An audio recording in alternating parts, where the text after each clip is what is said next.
Welcome back, everybody. I'm Jerry with Dub Bears Talk, and today I'm going to be going over some massive Caleb Williams news that we just got in regards to his connections with Shane Waldron pre-draft, which I think is huge. If you watched my video on the Bears or Caleb Williams being set up better than any other quarterback previously in history, then this just further adds on to that and further alludes to that being the case. So before I get into it, like the video down below, comment number 18 down below. Comment 18 for Caleb Williams and his official number, and then subscribe for more. I got a lot more Bears content coming out, as well as just football in general. I don't just do Bears, so I'll do all football, as well as I'm going to do some trivia.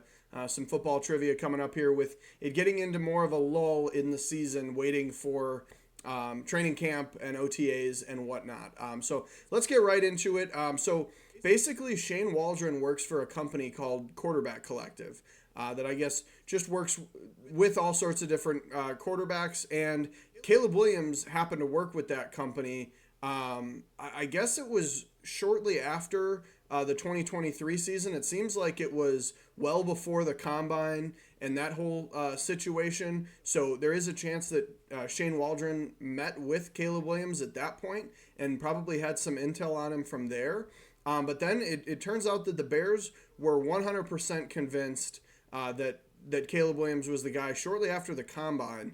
And that's per the Ryan Poles on the Pat McAfee show, as well as the 670 The Score, did also talk about how early on in the process that the Bears were sold on Caleb Williams. So Shane Waldron ended up sending Caleb Williams portions of the offense more than a month ago at this point. I believe it was in March at some point. He began sending him the playbook and sending him specific plays and just more that he needs to know, which is very early. Typically, you're not able to send your quarterback that you're drafting the plays before the draft. Obviously, with the Bears having the number one pick secured, they were able to kind of go into that process. And I don't know how that falls into tampering. I don't know if there is some loophole around that or what the case is, but it doesn't seem that was an issue because I haven't heard anything of the sorts about that. But another thing, we already knew, but just kind of adds to this case is Caleb Williams had been working with Keenan Allen during the offseason and kind of become a friend with him, being in the LA area and having him around. So he's been able to work with him very early in the process and was already throwing with him before the draft happened, as well as Rome Odunze and him became very close friends before, even before the draft. I heard it was shortly after the combine. They shared a couple flights and they had become good friends. So then, of course, on draft day, all the pictures of them together, all hyped up. The bear claw pose that he has invented that some people are kind of iffy about. But I think all huge news for the Bears and for Caleb Williams, because like I said, it's not often that your quarterback gets to start learning the playbook and start learning the plays that early in the process. So in these situations where you have a quarterback that needs a first year to sit and needs a first year to learn the playbook, Caleb Williams is all about football, and he's shown his passion for the game and his emotion around the game. With crying after a loss, which a lot of people like to knock, but you think of, Jordan losing after, a loss, and even being emotional when winning. And then you look at, in the NBA right now, you have LeBron James where he's like, at the end of the day, it's just basketball. It's just basketball. It doesn't matter. And then you have Kobe, that clip's going around of him like, yeah, we lost. This is fucking bullshit. And we need to win. Our expectation was to win, and we lost. And so just that kind of passion for the game, I think, from Caleb Williams is huge.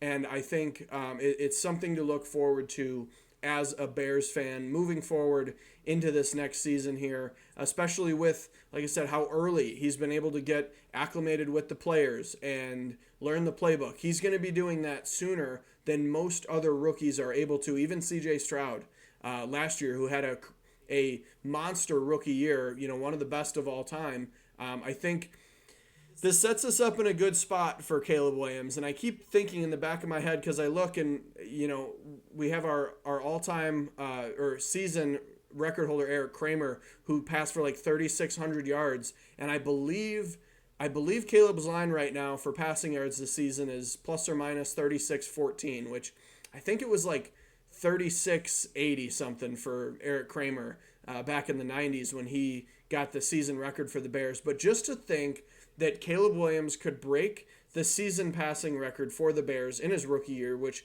honestly still wouldn't be insanely impressive as far as every other team in the league. It would be for the Bears, but not really any other team in the league, is just wild to me, and it's very exciting. Also, the fact that we can't leave out of the question is that Caleb Williams could be the first Bear to throw for 4,000 yards in his rookie season, with having a 17-game season, all the weapons we have, and Keenan Allen, DJ Moore, Odunze. And that's the other thing, DJ Moore. People keep forgetting about DJ Moore, and especially Cole Kmet when they talk about all the weapons on the Bears. DJ Moore led the Bears in receiving and had like 1,300 yards last year, and Cole Kmet played like a top 10, potentially like top 7 or 8 tight end, and nobody even talks about him because we got Keenan Allen and Odunze. So I think this season moving forward is just going to be unbelievable, and I'm very excited about it. I hope you are too. And then the last thing I wanted to touch on a little bit is not necessarily Bears news, but moving on to Pittsburgh Steelers news. We have a guy who played for the Bears for a little bit named Justin Fields, who's now on the Steelers. But Jaylen Warren went on Cam Hayward's podcast and said that the special teams coordinator, Danny Smith, is toying with the idea of Fields being back there. The quote is, I'll put it on the screen somewhere, is toying with the idea of him being back there, talking about Justin Fields. And I guess the main reason for this is because of the new kickoff rule. If you're not familiar with the kickoff rule, the kicker is still going to kick the ball from the 35-yard line. But now the opposing teams will line up on the 40-yard line, and then the other team, the returning team, will line up between like the 30 and the 35, and they can have 9 guys there and 2 people back to return. And I think that's really the deciding factor in Justin Fields sitting, like potentially being back there, is I don't know if you'd want to have him back there because he is a threat with the ball. Like, I think most people loved him in Chicago. I had a bone to pick because of how long he would hold on to the ball, and he seemed like a run-first quarterback, which I don't think you're ever going to win with. But everybody loved Justin Fields, but truly his biggest weapon was his legs and the way he was able to run with the football. So I guess maybe what people are thinking is if you wanted to do some sort of return and then throw it back to the other guy, he'd be the most capable of that. Or, if you're going to do some sort of handoff, mismatch sort of thing, as well as him recording. I know one year he had the most rushes over, reaching over 20 miles an hour, except for Tyreek Hill in the whole season. I think that was 2022, if I had to remember. But he is very fast. He is a weapon with his legs, and he is very shifty. And he can do that. So I thought that was very interesting. Let me know what you think down below of Justin Fields returning kicks. Do you think it is because of this new style? Oh, and another thing I guess I should touch on is the kickoff team can't start running until or they can't pass the 50 or some. They can't start, or I'm sorry, no, yeah, they can't start running until the returner has caught the ball. And the ball has to land within the 20 to the goal line. And if it doesn't, or if it's a touchback, it comes out to the 30 or the 30. It's a 35 now. So big change in the kickoff rule, and I think that is likely why the special teams coordinator brought it up.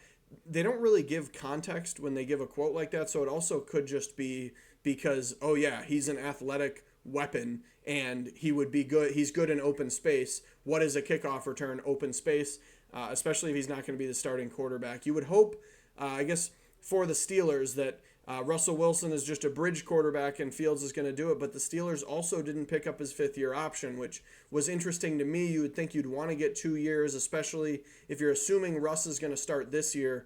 And when he goes down, Fields comes in, or if Russ is not doing well, Fields comes in, then you'd have another year with him, especially with how cheap the contract would be. But they didn't pick up his fifth-year option. So very interesting move by them.